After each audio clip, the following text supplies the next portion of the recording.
Hey everybody, Anthony Fantano here, internet's busiest music nerd, and it's time for the most arduous segment on this YouTube channel, the Why You Know Review, although in this episode it's going to be a little less arduous, actually not very arduous at all. I feel like I'm cheating the system. On my Twitter account, @TheNeedleDrop, I have been dropping over the past month or so a series of very short videos that are pretty much my views on a myriad of different albums and EPs and mixtapes and songs. And I thought, since people were really enjoying these videos on Twitter, and many of them have gotten quite a bit of action, quite a bit of attention, that I could just kind of come together with a compilation of these videos, since many of the tracks and albums that I was reviewing I was going to probably talk about in the next Why You Know review anyway. People enjoyed them over there. I see no reason why people wouldn't enjoy them here, and pretty much everything I'm saying in these short videos is what I would say in this video had I just kind of repeated myself over again. So, without further ado, let's get into the collection of little vids. Ba-bam! Could someone go to jail for this Pixies album? I mean, I know technically nothing illegal happened, but a serious injustice has occurred. That has to be enough. Hey, this is their best album. No, actually it's their worst. Put on this Kings of Leon. 3, 2, 1.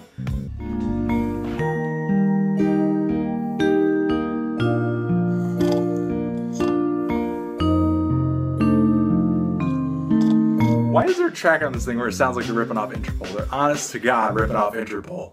I know you don't just rap, and I don't mind when you sing. But tell me why this track sounds like a boring Hotline Bling. Hi, and welcome to the Music News, where we give you all the news for the music. Top story at 11, actual punk band releases actual punk album. That's actually not that bad. Later in the hour, a new study shows that the Casualties never had a good record. You mean to tell me we have a death metal album that blends in elements of punk and has heavy production and awesome riffs? There's no joke here. There's literally no joke. This is just an entertaining album. Yes, by Jove, I think I've got it. This, plus this, plus this, plus this, minus that, equals this. The equation, the formula. You could like this album or you could hate this album. Regardless, I think this is the most ambitious and maybe the best thing the band has dropped in this style thus far. However, do we have to call this thing progressive rock? I mean, copying bands from 40 years ago, literally not progressive. Good evening, everyone, and thank you for watching the Music News, where we give you all the music with the news. A new taste test shows that the new JoJo album has none. Taste. Tastes like nothing. Boring. I don't know what you want me to say about this one. I said everything I wanted to say about the last record. I don't know what you want me to say about this one. I've said everything I think I need to say with the last review. This record over here, not any better. Well, he's already on his second post-prison project, quantity over quality. It's the Gucci Mane way. This is their worst album. No, it's their best album. But seriously, what happened with this one? Like 6 years later, and we're getting a bunch of bland, forgettable synth pop and half-hearted New Order worship. I'm good. I mean, it's okay. You could use something, though. That's what it needed. A distraction. Yeah. Do you like ambient music? Do you like sleeping? Do you like open spaces? Do you? Do you like feeling lonely? Do you like drones? Do you like streaming music? Do you like Brian Eno? Do you like Bandcamp? Hey yo, what up, my dude? Listen, this new Eminem song over here, I swear on my new Timbs. This new Eminem song has got bars. Bigoted bars. Bars. Burrs. I told you what I tell you. Think of something nice to say. Think of something nice to say. Think of something nice to say, or the TDE fanboys will unsubscribe. Well, it's not the most formless pile of junk I've heard this year. The complete lack of coherent songs and totally directionless everything is most likely a metaphor for the... Fuck it. I've never really been a big Phantogram fan, but I think they came through with their biggest, darkest, and most epic record yet with this one. The production is gigantic on this thing, it's rich, and the vocal performances feel more impassioned than usual too. It's definitely not the so-so indie-tronic synth-pop that the band has been dropping on their previous records. I think it's on another level, even though it may disappoint some of the fans of the more pop-centric material. Hey, that was a real review. We do some real reviews on here. We do some real reviews that are short, for real.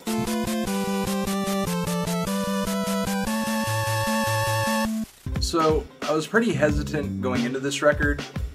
I wasn't looking forward to listening to this record, but when I actually heard the thing, You guys thought I was actually gonna listen to this? Are you kidding me? Come on, dude.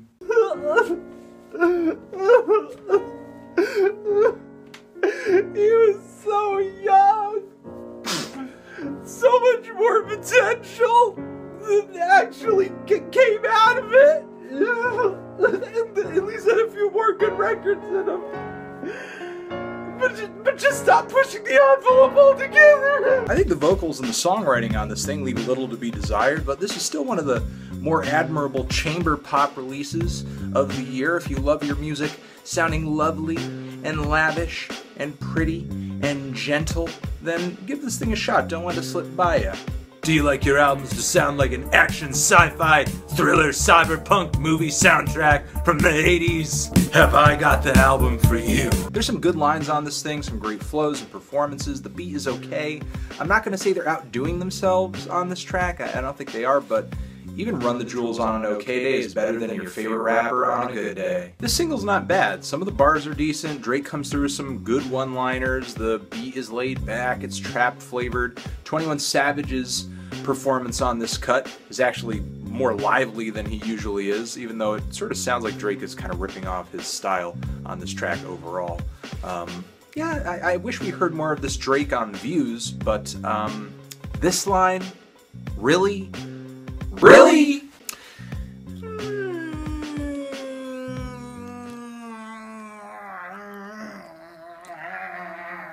It's okay. It's okay. It's alright. You will hate this EP, you'll hate it, but if we judge it by the quality standards typical of slam death metal and porno grind, it's pretty decent. Now, ladies and gentlemen, you're going to want to see this. Our top seller this hour, the brand new Maybach Music Group Priorities 5 mixtape. This is a handcrafted artisan mixtape featuring artists like Rick Ross, Meek Mill, Wale, and the revolutionary thing about this mixtape is it places all of these songs into one condensed folder, making it very easy. When you're done listening, you place it straight into the recycle bin.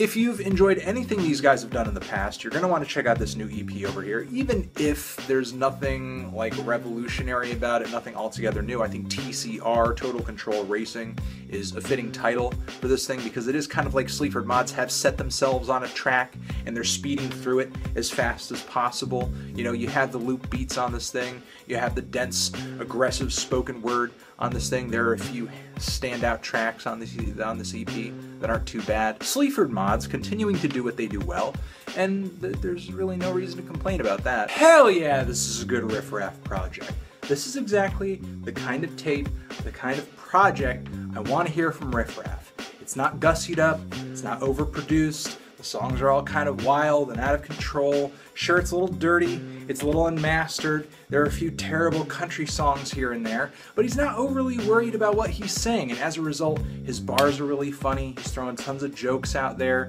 and sometimes the point or the punchline he's trying to make makes no fucking sense at all, which is funny in a different kind of way. This is a good tape! Good tape! Anthony Fantano is a cuckboy. 30-year-old me is avoiding this band like the plague, but 15-year-old me is seeing them on the second stage at Ozfest and singing all of the words and taking you out in the pit, bitch! I really wanna like this album, really wanna like this album, really wanna like this album, but it has its flaws.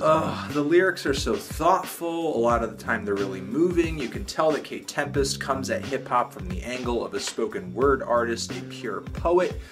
But the production on this thing is so colorless, nowhere near as vibrant as it was on her last record. It sounds like it was recorded on a potato. I think her work is more enthralling and more interesting from a lyrical angle.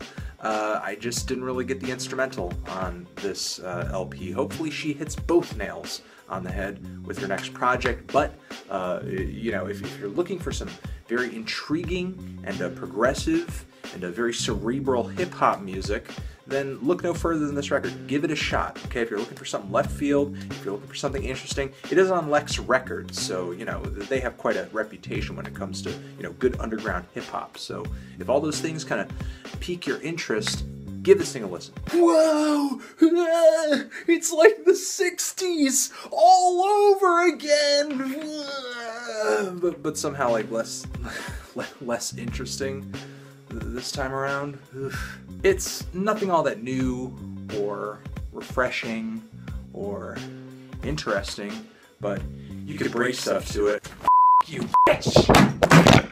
I'm not trying to ruin this album for anybody because there are some decent tunes on here, but the way that Leonard Cohen's deep, bassy rasp penetrates my ear canals, this album is basically an acapella away from just being ASMR. Hey guys, it's Filler, the mixtape. I feel like I'm eating a bowl of Sour Patch Kids doused in corn syrup. This mixtape is just too much of one single thing. It's too much booming trap beats, it's too much of Meek Mill yelling in your face, it's too much of uninteresting features that don't really bring too much to the table. There's like not even a standout single from this thing. It's just too much soulless trap. Too much emotionless, like we didn't even really plan this out too far trap. I'm not even really a fan of these guys, and even I can admit this is the best thing they've done in years, like almost since Black Sheep Boy.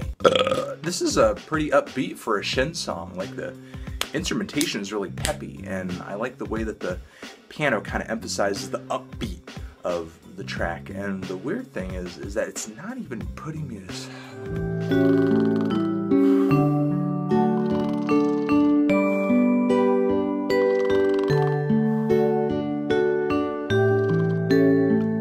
This new EP from Tony Molina isn't bad. It's still the kind of short song format that you might remember from his last record, Dissed and Dismissed, which I liked a lot. But this is not sort of the lo-fi punk, woe is me breakup album that album was. This has no electric guitars on it from what I can hear aside from the last track. It's very acoustic, lots of pianos on this thing.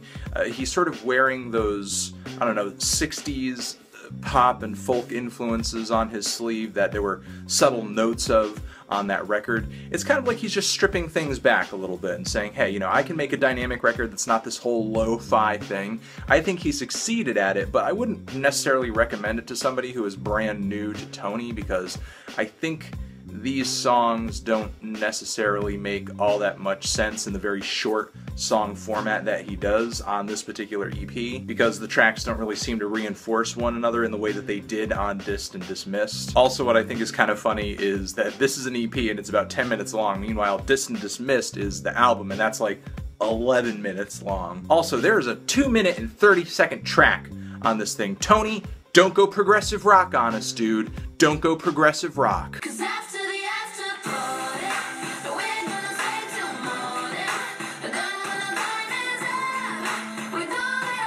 I await the sweet release of death. And that has been the Why You Know review, everybody. Thank you for watching Transition, and that has been the Why You Know review, ladies and gentlemen. Let me know down in the comments if this new format pisses you off. If it does, then you should subscribe, because there are all sorts of links next to my head, and yeah, other videos, other Why You Know reviews that are in the other format that you might hate or like more. And that's it, guys. Forever.